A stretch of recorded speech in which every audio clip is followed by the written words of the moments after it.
Bwana Yesu asifiwe, wapenzi watazamaji wa Nuru Media. Kwa majina ninaitwa Neema Masumbuko. Kipekee kabisa ninapenda kumshukuru Mungu wa mbinguni kwa ajili ya kibali na nafasi hii nzuri aliyonipatia siku ya leo. Pia ninapenda kushukuru uongozi wangu pamoja na timu nzima ya Nuru Media kwa kunipa nafasi hii mimi kuwa mmoja wa watangazaji wa vipindi vyetu.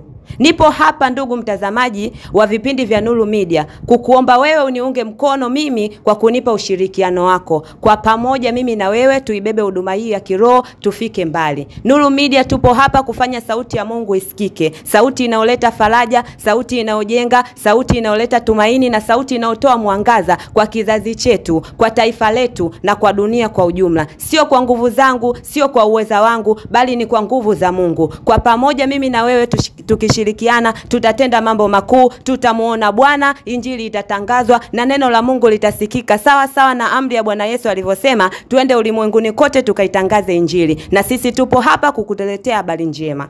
Asanteni.